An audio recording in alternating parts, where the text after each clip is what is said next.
Assalamualaikum warahmatullahi wabarakatuh. Salam sejahtera dan salam Malaysia Madani. Yang berusaha, Tuan Pengerusi Majlis.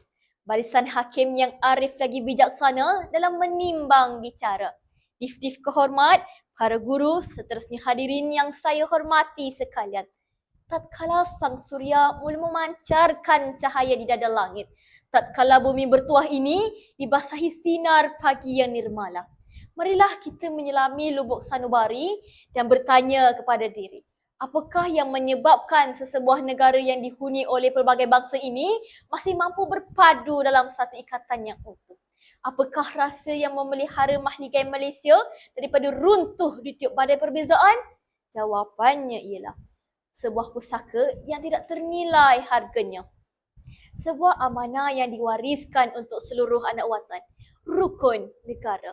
Lantaran itu, pada hari yang penuh bermakna ini, izinkan saya menghamparkan bicara yang bertajuk Rukun Negara dari lafaz ke laku, dari kata ke karya.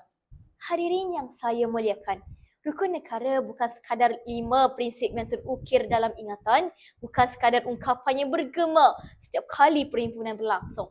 Rukun negara ialah suluh yang menerangi perjalanan bangsa, pasak seri yang meneguhkan negara dan nadi yang menghidupkan semangat perpaduan rakyat Malaysia. Sesungguhnya, rukun negara lahir daripada kesedaran bahawa perpaduan merupakan khazanah yang tidak ternilai. Ia menjadi pedoman agar rakyat yang berbeza latar belakang mampu duduk bersama, berganding bahu dan melangkah seiring menuju kejayaan. Namun, persoalannya, adakah rukun negara hanya sekadar kita lafazkan? Adakah rukun negara hanya sekadar kita hafalkan atau benar-benar kita jadikan pedoman dalam kehidupan?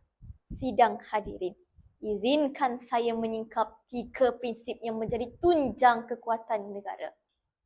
Lembaran pertama bicara saya bertunjangkan akar keimanan, tunjang kemanusiaan melalui prinsip kepercayaan kepada Tuhan. Bahawasanya, setinggi mana ilmu dijulang, sehebat mana kemajuan dikejar, semuanya akan kehilangan makna andai manusia terpisah daripada nilai ketuhanan. Kepercayaan kepada Tuhan bukan sekadar lafaz yang meniti di bibir, tetapi cahaya yang menerangi sanubari insan agar sentiasa memilih jalan kebenaran. Prinsip ini mendidik kita agar berlaku jujur ketika tiada mata memandang, berlaku amanah ketika tiada siapa memuji, serta berbuat baik walaupun tidak mengharapkan balasan. Seperti yang sering diingatkan oleh para ilmuwan, kemuliaan seseorang insan bukan hanya terletak pada ketinggian ilmunya, tetapi pada keluhuran akhlaknya. Hadirin yang saya hormati, sejarah telah membuktikan bahawa sesebuah tamadun tidak akan teguh hanya dengan kemewahan dan kemajuan. Sebaliknya, kekuatan sesebuah bangsa berpunca daripada nilai moral dan akhlak yang menjadi perisai kehidupan. Lantaran itu, marilah kita membajai jiwa dengan keimanan, menyemai sifat ihsan dan memugar kembali nilai murni agar lahirlah generasi yang bukan sahaja cemerlang fikirannya, bahkan luhur budinya. Hadirin sekalian, setelah akar keimanan dipasakkan dalam sanubari, marilah kita melangkah kepada lembaran kedua. Daulat dijunjung, negara disanjung melalui prinsip kesetiaan kepada raja dan negara. Kesetiaan bukan sekadar ungkapan yang indah didengar. Kesetiaan bukan sekadar lawungan ketika menyambut hari kebangsaan. Tetapi kesetiaan ialah amanah yang terpahat dalam jiwa anak watan. Kesetiaan bermaksud menjunjung kedaulatan negara, menghormati undang-undang, memelihara keamanan serta mempertahankan maruah tanah air tercinta. Bak kata pepatah Melayu, bulat air kerana pembentung, bulat manusia kerana muafakat. Pepatah ini mengingatkan kita bahawa kekuatan sesebuah negara tidak terletak pada kehebatan seseorang, tetapi pada kesatuan hati seluruh rakyatnya. Janganlah kita menjadi seperti kacang, lupakan kulit, melupakan jasa dan pengorbanan insan terdahulu yang telah berjuang demi keamanan yang kita kecapi hari ini. Sebagai generasi pewaris bangsa, marilah kita menjadi penyambung perjuangan, bukan sekadar pemerhati sejarah. Sidang hadirin yang budiman, Akhirnya, marilah kita menyusuri lembaran ketiga.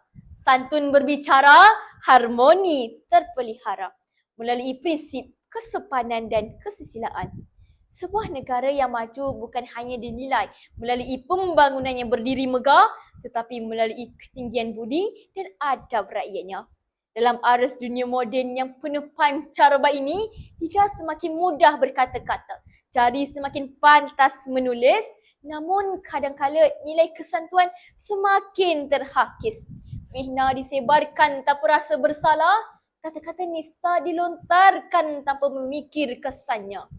Sedangkan bangsa yang besar ialah bangsa yang menjunjung budi. Orang Melayu sejak dahulu berpesan, yang kurik itu kundi, yang merah itu saga, yang baik itu budi, yang indah itu bahasa. Sungguh indah warisan ini. Budi bukan sekadar perhiasan diri, tetapi lambang kepribadian bangsa. Kesopanan bukan tanda kelemahan, bahkan cerminan kekuatan jiwa. Hadirin yang saya muliakan, sebelum tirai bicara ini saya labuhkan, marilah kita bertanya kepada diri sendiri. Adakah rukun negara hanya menjadi hafalan di bibir atau benar-benar menjadi amalan oleh kehidupan? Kerana sesungguhnya, negara tidak memerlukan rakyat yang hanya petah berkata-kata. Negara memerlukan rakyat yang amanah dalam tindakan. Negara tidak memerlukan rakyat yang hanya lantang bersuara. Negara memerlukan rakyat yang sanggup berbakti. Negara tidak memerlukan rakyat yang hanya mencintai Malaysia melalui kata-kata. Negara memerlukan rakyat yang membuktikan cintanya melalui karya. Maka marilah kita mengangkat martabat rukun negara daripada sekadar lafaz kepada laku. Daripada sekadar kata kepada karya. Daripada sekadar slogan kepada pegangan. Selagi rukun negara dijulang sebagai pedoman, selagi itulah perpaduan akan bersemi. Selagi perpaduan itu terus bersemi, selagi itulah Malaysia kekal megah, berdaulat dan disegani di persada dunia. Rukun negara bukan sekadar warisan untuk dikenang, tetapi amanah untuk diperjuangkan. Sekian. Wabillahi taufiq wa hidayah. Wassalamualaikum warahmatullahi wabarakatuh. Terima kasih.